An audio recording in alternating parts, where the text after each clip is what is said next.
Kale nkwandireza nnyo ku mukutu ogwa Dr. Kwefu Official, omukutu ogwa YouTube. Olwaleero lunaku lwanjawulo, ndowooza nze mbikuttemu omukulu bulijjo yakangaza n'abuuza abantu ebibuuzo.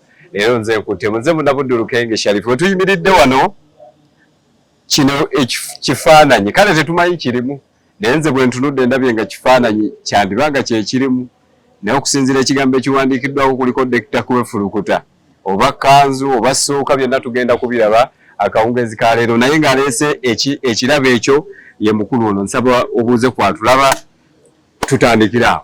Neyanza nnyo Sharifu Lukenge.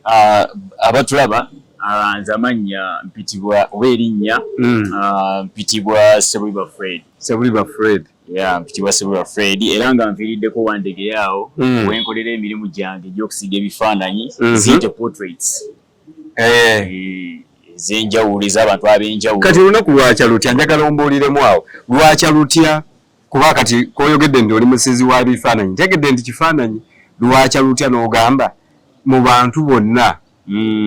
Kuba waliwo ali eSenegal ng'atulaba nga gwalisiize ow'eSenegal, lwakya lutya n'ogamba nti Kwefu?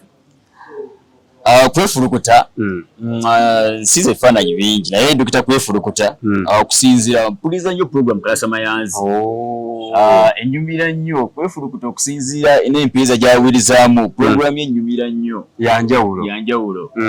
Era nali awo nefuna ekibuuzo ne ngamba, naye Dr. Kwefulukuta lwaki simukolera ekifaananyi?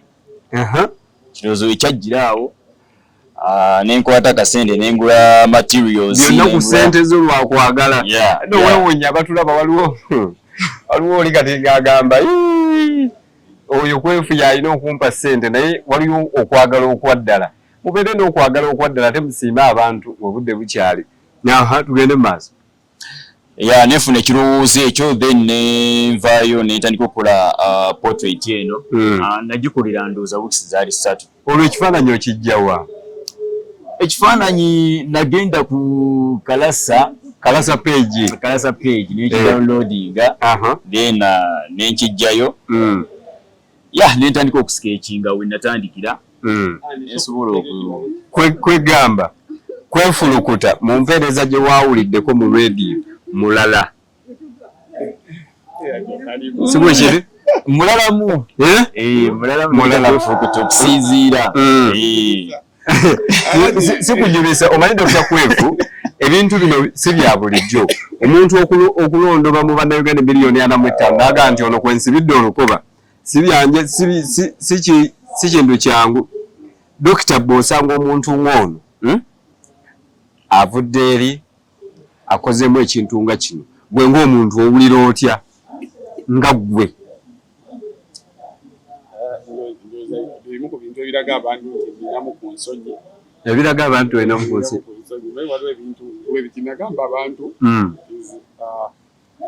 Obeera ompulira? Akuwulira bulungi. Nagamba abantu awards zino ze banominatingamu abantu. Omuntu okumusanga nga nominate nze tugenda mu kkooti. Gwe okusanga?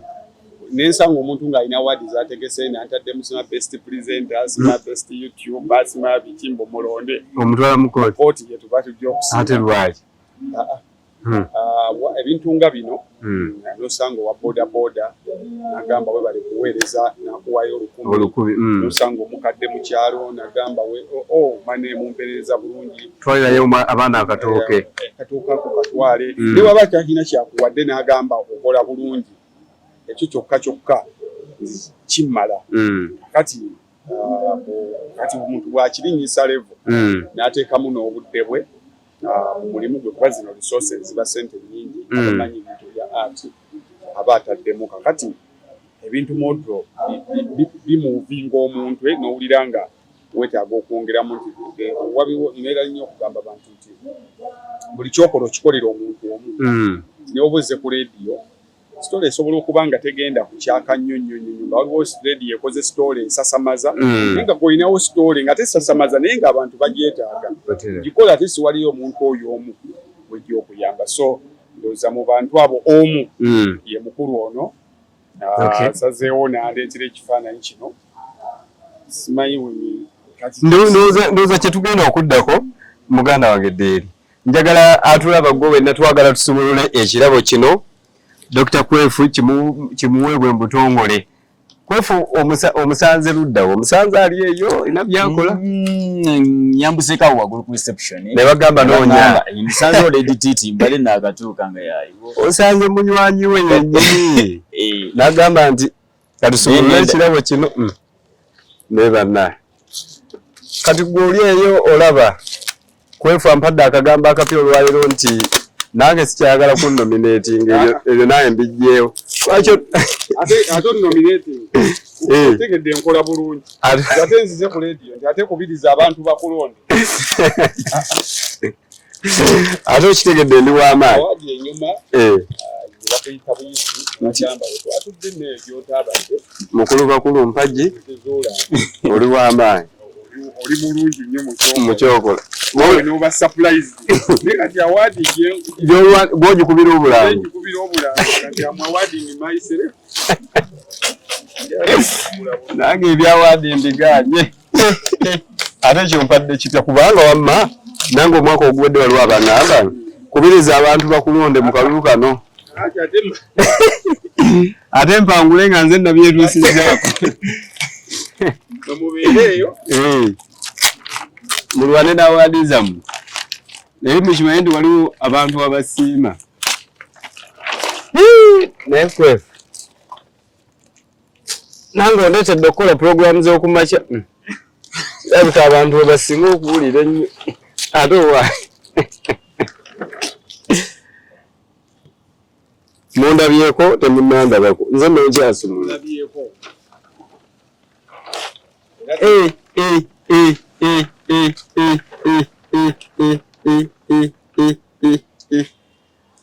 ekifaananyi kino kya designingiddwa mukulu Sebuliba Fred kuva wali mu bitundu ebyewandegeya ono Dr. Kwefulukuta naye Dr. omwana yakusiiza mutaayi nno so sebujala kwebaza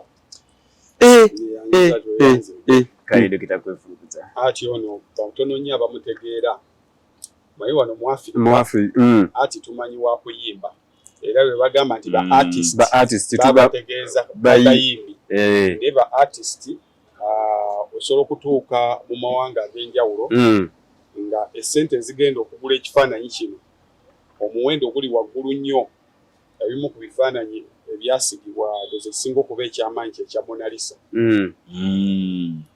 essente zibakigula ne obubbi obukyegezeddwamu okakasa nti kyamaanyi kati ati ono batono nnyo abamuvaliwinga era abasinga bayinza obutakitegeera kyokoze mulimu gw'amaanyi emu ku challenge actually abasiizi zibayina abantu Africa tukyali nnyo omuzungu tavaliwinga nnyo ekifaananyi kya kamera tebabivaliwinga era bibeera bubeeza ebyo ebyengalo ba Picasso ba Picasso ba Sangiro ba Da Vinci ebyo omusajja abuze tulinde mu nnimiro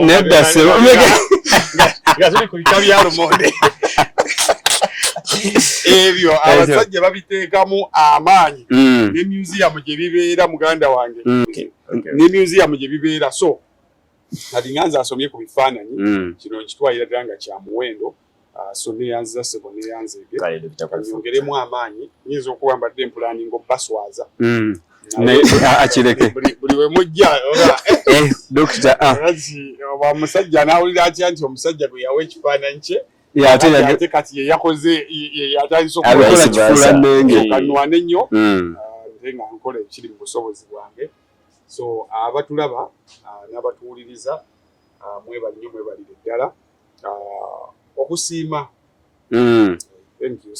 so eno enamba y'essimu naye oba oyagala okusiiga omusajja munoonyeeko waali enamba y'essimu eno amunoonyeeko omusajja akusiigayo ekifaananyi ng'oli ne mukyalawo okiteeke mu nnyumba bitambule ssebo tweyanza nnyo tweyanzege kankise waka n'envimbe era olina okuvimbamu era kale mwenna nammwe tubeebaza abatulabye naye bw'oba olina munno ng'akola ebyenjawulo musiime kubanga Dr. Kwefulukuta tumuyigirako ebintu bingi era nze nsanyuse nnyo bwe ndaba ekifaananyi nga kino. Dokita twetaagana kumukolamu kati wuliriza bulungi nze gamba twagala kukola ka statue tubateeke ewantu Dokita Gwefulukuta bwetutyo bwe tutambudde olwaleero Mukama abatukuumire webale nnyo Ssebuliba.